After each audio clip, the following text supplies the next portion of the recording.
Sharron Davies can't afford to heat her home after facing financial ruin for her views on trans women in sport. Champion swimmer Sharron Davies, who takes her seat in the House of Lords next year, has opened up about struggling to pay bills, made a number of controversial comments about trans women in sport. Olympian swimmer Sharron Davies has admitted she can't afford to heat her home after making a number of controversial comments about the trans community. The former gladiator, 63, who takes her seat in the House of Lords next year, is known for her criticism of transgender rights and has expressed concerns about the impact she claims it has on women's sport and spaces, arguing that allowing trans women to compete in women's sport disadvantages cisgender women.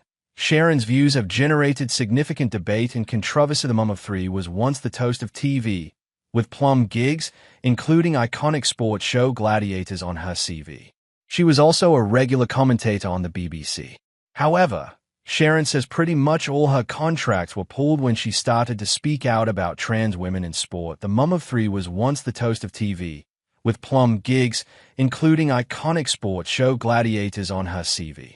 She was also a regular commentator on the BBC.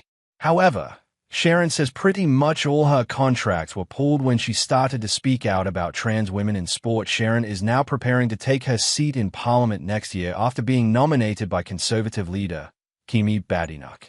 The Tories said the accolade was in recognition of Sharron's sporting achievements and her campaigning on women's rights.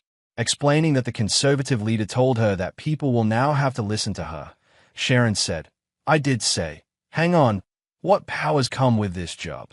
What does it all mean?"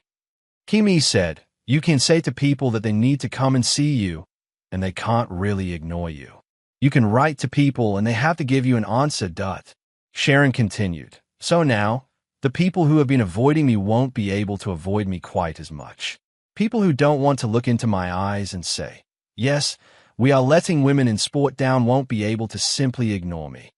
The silver medal winner has become an outspoken campaigner against allowing transgender athletes in female competitions in order to protect women's sport. The swimmer, who won a silver medal at the 1980 Olympics in Moscow and 2 Commonwealth golds, denied that her comments were transphobic and claimed she had spoken to many other female athletes who feel the same way as me.